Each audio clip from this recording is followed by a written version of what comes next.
you guys doing? It's Motorcycle Madhouse Morning Mayhem Radio right here over on Spotify, iTunes, and the rest of yous. How you guys doing over on YouTube and Facebook and the Discord service, baby?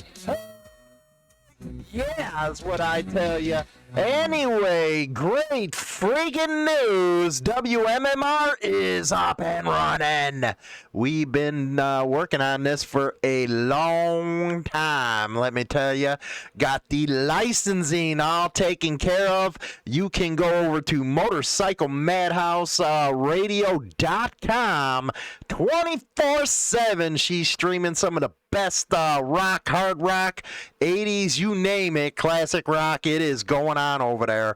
And this Thursday, 9 p.m. Central Standard Time, you're going to have the 420 hour over on the radio station. That is the only place you will be able to hear me do that show. It is going to be awesome. We're hosting a listening party again over on Discord. If you're not a member, go ahead and click that in the description box. Discord is killing it, man. That's where everybody talks, chats, video chats, the whole 9 yards. A million different rooms in there. And one of them rooms is Madhouse Radio. That's where you're going to be able to go listen to it. Or you can download the app on Zemo. It is on the Apple Podcast Store? No, the Apple Store, Google Play. All you have to do is punch us in and it'll come up. And then if you can't do that, motorcyclemadhouseradio.com. Been a huge freaking thing in the process of getting going.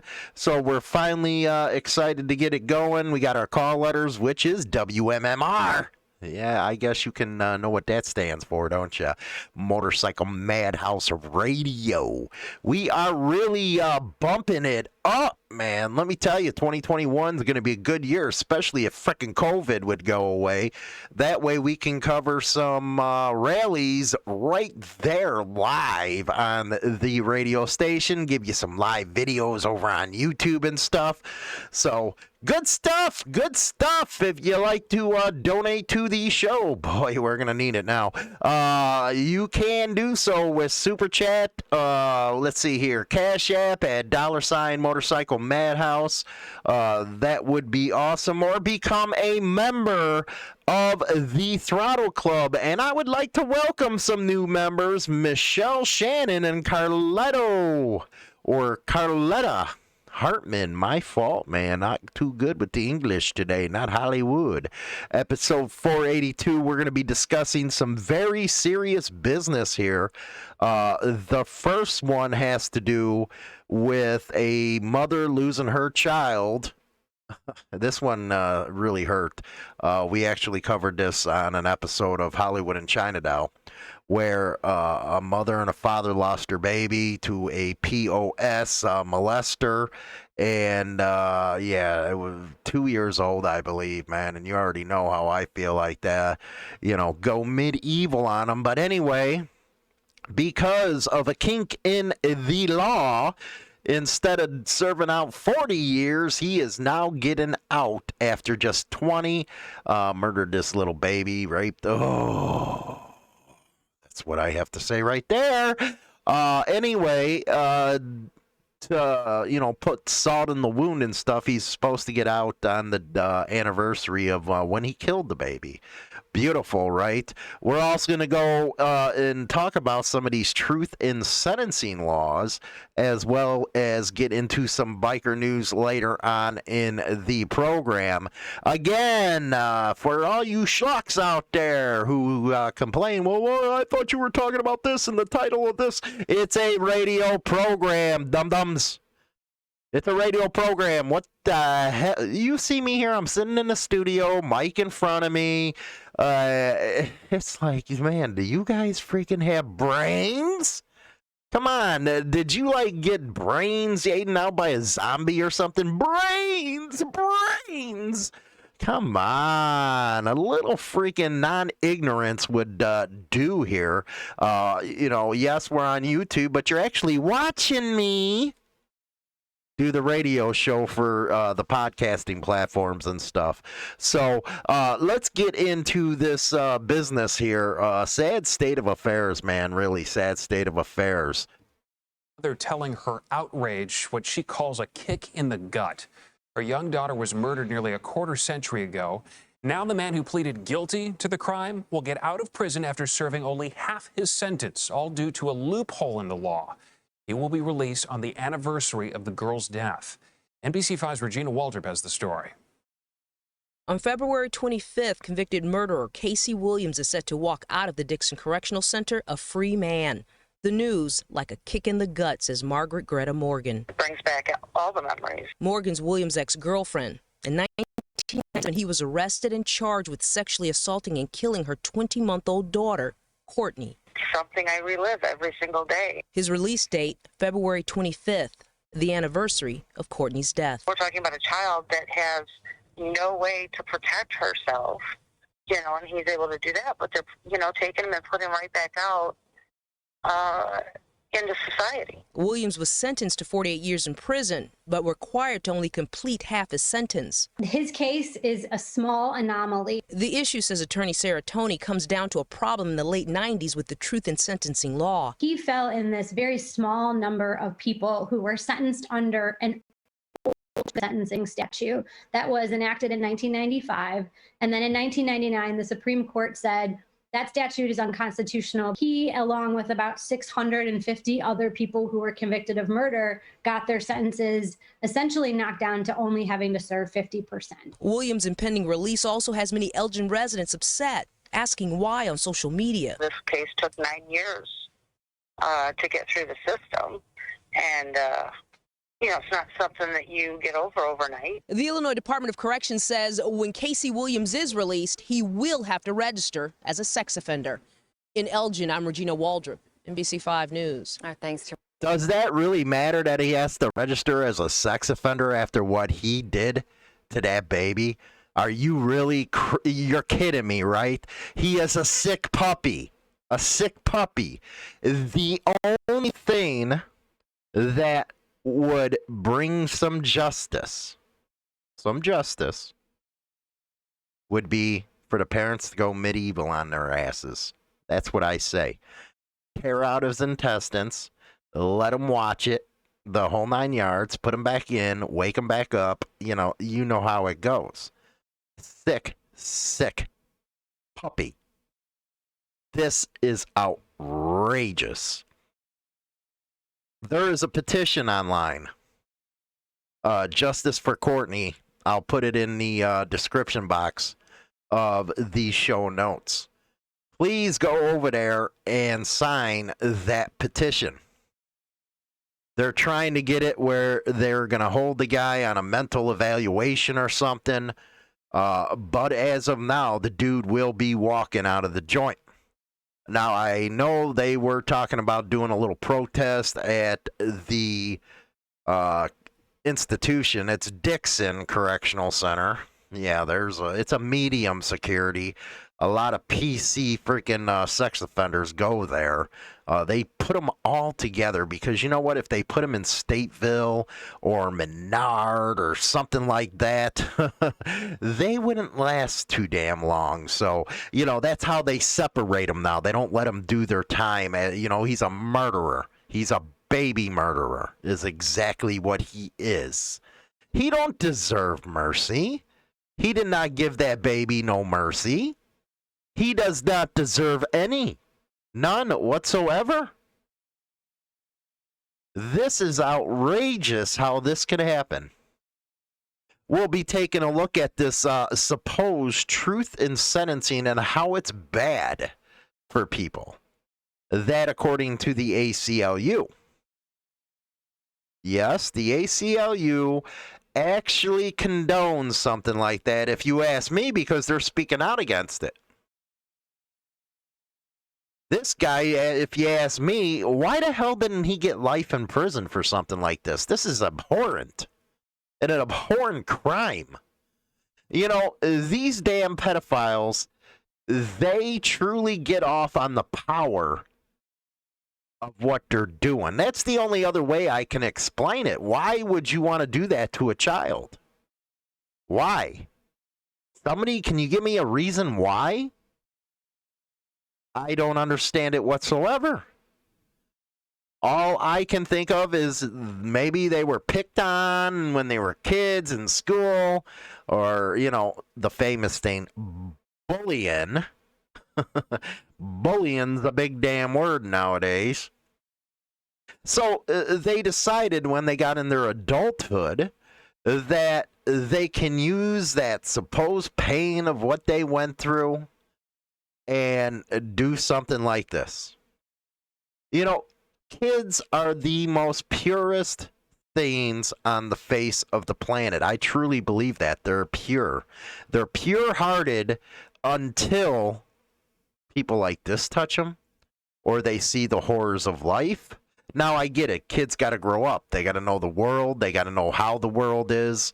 But can't you give these kids some time to actually see the world as good and not have to worry, not have to be scared of somebody like this? Somebody like this. A monster. I hope, you know, and I believe in the man upstairs. Now, a lot of times I don't believe in this prison conversion stuff, okay? The reason being is everybody finds God in the joint. Everybody. But is it sincere? Does it last until you get out of the joint? I'm not a judge. I can't judge. All I can say is, you know what? This is what I think needs to be done, and let the old man upstairs sort it all out. Let it all out. Because how can you forgive something like this? I don't understand. Maybe I'm not too good in my faith, because I know you're supposed to forgive and all that stuff, or turn the other cheek. I just can't do it on something like this. I just cannot. No, thank you. Can't. Hold it against me all you want. I cannot imagine what them parents are going through.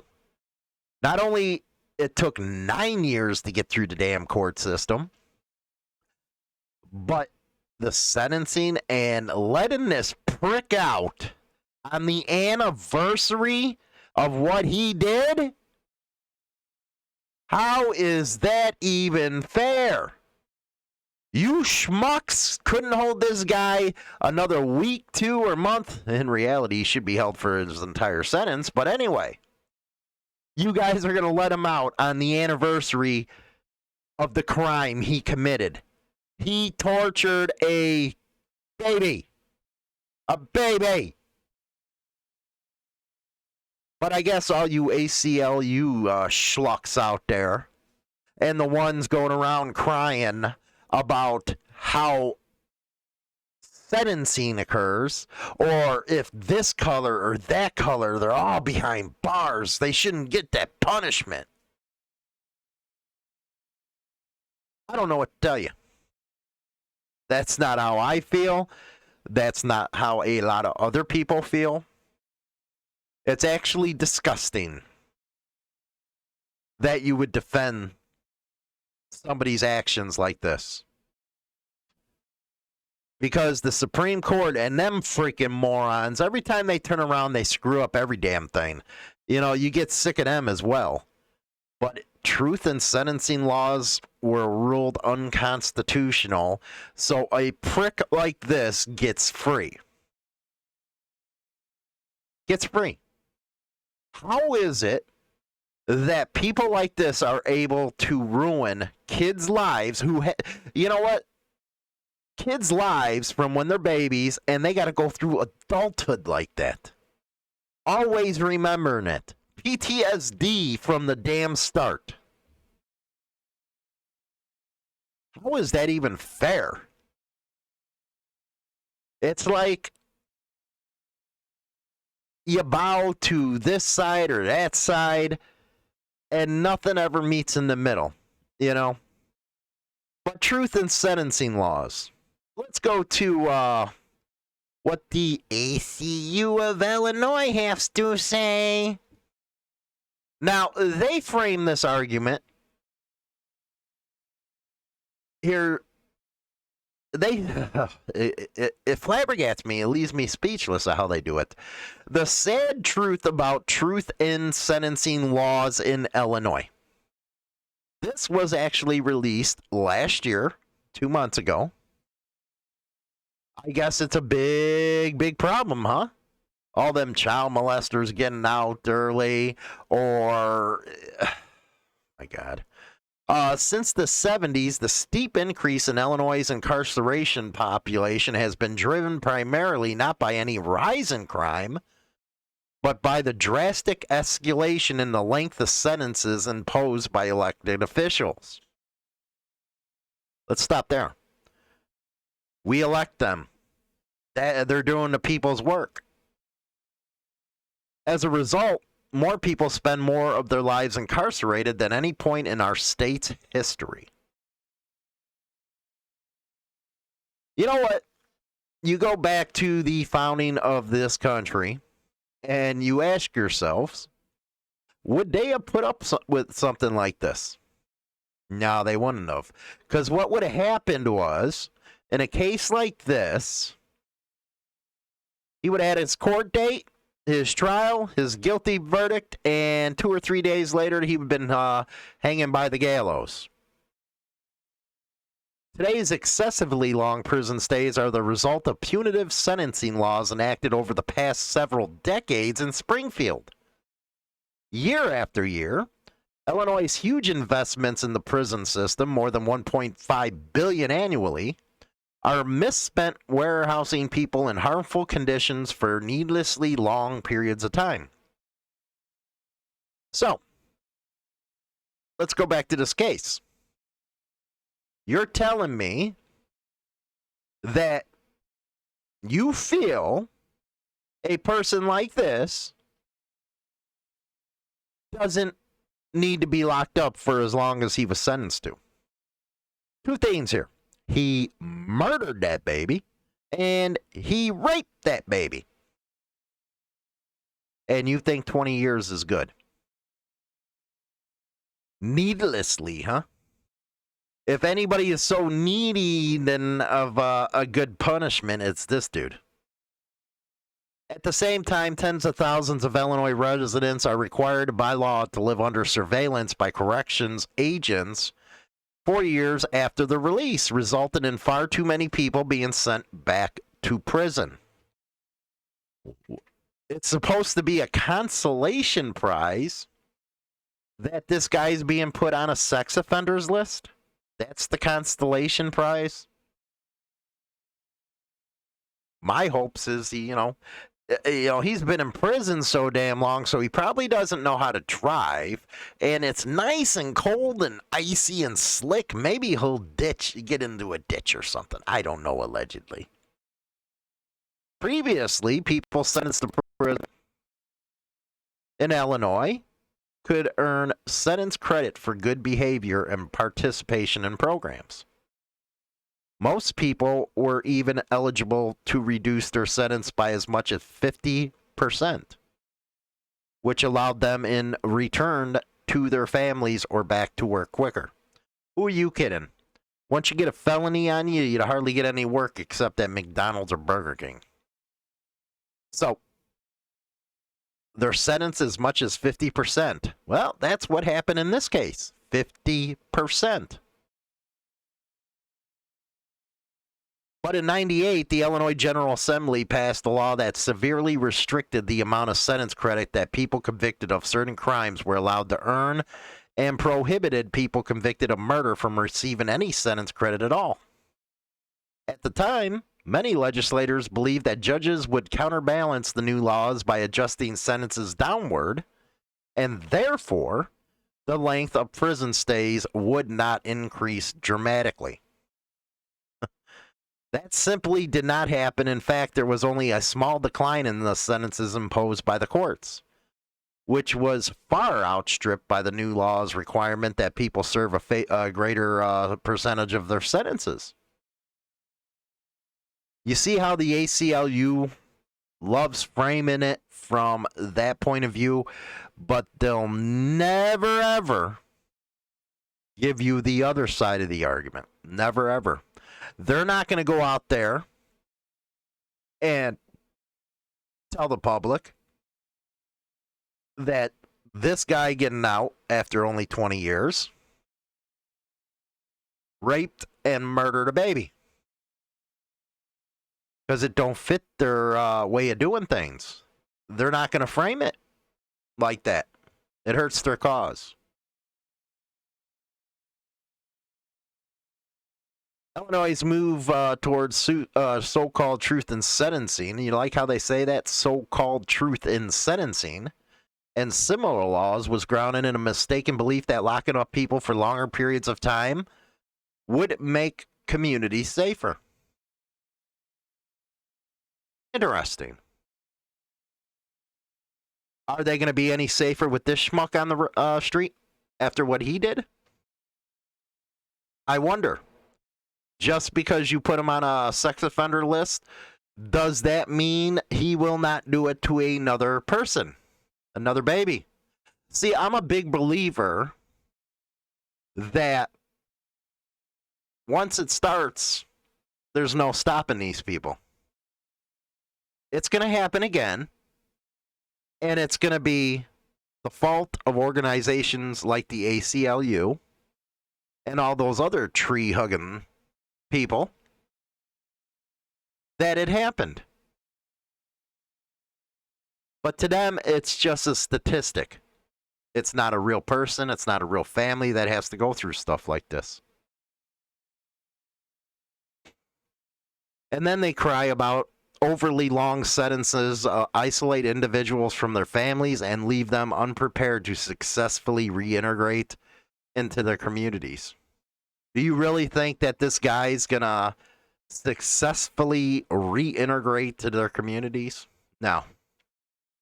What's going to probably happen is, because he won't be able to get a job because of his crime, and he's on a sex offenders list, is he's going to be living off the state. That's what's going to happen. They claim behind the harm to incarcerated people themselves, long-term imprisonment shatters family and forces children to grow up without parents, grandparents, and caregivers. Shatters families. What do you think happened in this case? But again, they don't talk about that, do they? There is a big push right now for criminal justice reform. Some of it's good, but some of it's bad. Some of it's good, some of it's bad. People currently required to serve 75% of a sentence imposed should be eligible to reduce length of stay to 50%, is what they're arguing. Those mandated by law to serve at least 85% of their sentences should be able to reduce the time to around 72. People convicted of murder currently required to serve 100% of sentence imposed by the court should be eligible to earn sentence credit, resulting in a length of stay of 75%. So that's how the ACLU is looking at this. It'd be interesting to hear your thoughts on this case. And I took a lot of time on today's show because it is something that I hope that you would get involved with by signing this petition, because I couldn't imagine it. Something like that happened, and it's always that deal, you know, it happens to somebody else but not us or yourself. We can't, think of it that way. We can't keep on continual looking at the statistics that way. We can't. So, again, please sign that petition. It will be awesome if you did. Now, we covered a story where there was a protest out in Maricopa County, Arizona. It was a protest, And they used the gang enhancement law against these protesters. Well, it looks like they got some brains after all the publicity on this and how scary it really was. Because under the Constitution, you have a right to the First Amendment. Well, Maricopa County Attorney's Office dismisses case against protesters charged as a criminal street gang. And what's even funnier is people that say, well, you know what, if you don't want to if you're in trouble, then that's what you deserve. Well, So, the gang enhancement law means nothing to you until it's used against you. A criminal street gang against protesters. You're kidding me, right? Following a series of ABC 15 investigative reports, the Maricopa County office has dismissed a highly controversial case, you think, against a group of protesters who were charged as a criminal street gang. County Attorney Alistair Adele announced the dismissal of the criminal case against 18 individuals. There is potential for future charges, though. The decision comes just a week after ABC 15 began airing reports in its politically charged investigation into the case and other protest arrests. So that was dropped. It was dropped, and they say it's reevaluating the evidence. But that's what they tried to pull in Phoenix or in Maricopa County. Labeling protesters because they might not agree with what they're protesting about as a criminal street gang. Let's get on to some biker news.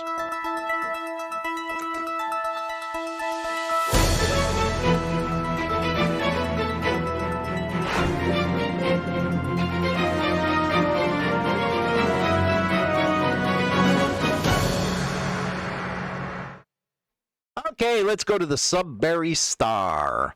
Criminal biker case transferred to Ottawa. Hells Angels Nomad chapter member to be sentenced for cocaine trafficking by Harold Carmichael. And this comes with that Project Skylark that they've been hitting everybody with up there. He's going to be sentenced in his hometown of Ottawa. Quote, it's taken into account COVID-19 question, the travel here, the drive up from Ottawa. Ontario Court Justice Randall Adend told the court Thursday, referring to Joshua Kraswowski, whatever. Holy cow, with that name, I'm just going to call you Crow. This also gives you the flexibility with a sentencing date. Attending court via Zoom link were federal prosecutor Claude Richter and Crow's lawyer Neil Weinstein. Crow was not present in the courtroom. Crow's sentencing has already been delayed numerous times. Lundy said because 6 weeks is needed to allow for the transfer of sentencing to Ottawa Court, a return court date in Greater Sudbury was needed in the intern. They go in and talk about the transferring and all that stuff. He was arrested in the Ottawa area on August 1st of 2019 as part of Project Skylark. The court heard that in the summer of 2018, Niagara Regional Police, Greater Sudbury Police, and the Ontario Provincial Police started a joint investigation into, sad state of affairs here, a cocaine trafficking ring that operated across Ontario. Wiretaps in April and June targeted drug network trafficking and concentrated on the Red Devils Motorcycle Club and the Hells Angels Nomad chapter. So he was a patched Hells Angel, and they're going to be transferring the case, it looks like. Now, very interesting stuff here, very interesting, out of the Sydney Morning Herald. Bikies face $10,000 in exit fees, threats, and loss of assets for leaving a club. Ouch.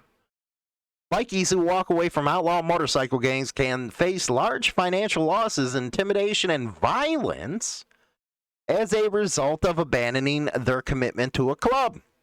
Interviews with dozens of former bikies as part of the study by the Australian Institute of Criminology have laid bare the substantial cost associated with leaving the gangs, which have been evolved to become more brutal and transactional than they were in previous decades. While some members can leave in good standing for medical reasons or old age, many who turn their backs on the gang are deemed to be in violation of club rules. Former members reported financial losses of up to $250,000 as a result of leaving. They can be forced to pay outstanding dues or an exit fee of between $5,000 and $10,000 and forfeit their motorbike. Huh. Ouch. Ouch, ouch, ouch. That's how they do it in Sydney, I guess, but then again, that's according to the mainstream media. Now, this one I got from L-Dog, Maricopa PD. Something's going on out in Maricopa County, man. They might be putting some type of stuff in the water out there. Given 20-hour suspension, that's it, and hot car death of his police canine. Poor puppy. What a prick. Stick him in one. He was given a 20-hour suspension after the hot car death of his canine partner. According to a report from the Department of Public Safety on June 26, 2020, Officer Craig Curry left canine Ike inside his patrol vehicle with the engine running while he went into the Maricopa Police headquarters. At approximately 4:40, Curry went back to the vehicle and realized it had turned off. 108 degrees that day. My God. Unfreaking real, man. Unfreaking real. Hi, I'm James Hollywood Machikari. Join me Monday through Friday for Motorcycle Mayhem Morning Show on YouTube Live, Facebook, and all major podcasting platforms where we talk about all major biker news going on in the scene. Get your most unbiased and trusted biker news now. Oh, yeah, we're going to stop that there for a minute, man. Wanted to talk more about this deal up there. It is also on my Facebook page. You can check it out over there as far as the petition is concerned. We're getting the kinks worked out of some of this audio equipment. I had to change the headphone stuff over, so you probably heard that in the background. But anyway, don't forget, MotorcycleMadhouseRadio.com. I think you're going to love it over there. The show Thursday, 9 p.m. Central Standard Time. We're going to have that listening party over there on Discord. We're really going to take that program to the next level. In the next couple weeks, we're going to be taking phone calls on it, requests for songs, the whole 9 yards. Really putting this regular FM, AM radio to shame. So, with that, you guys make sure you have a good one, man. I appreciate you dropping on by. Don't forget to hit that Discord server. Have some fun over there. Like, subscribe, and share the video. That always helps us. And thanks for all the donations and everything that you guys do for us. You're awesome.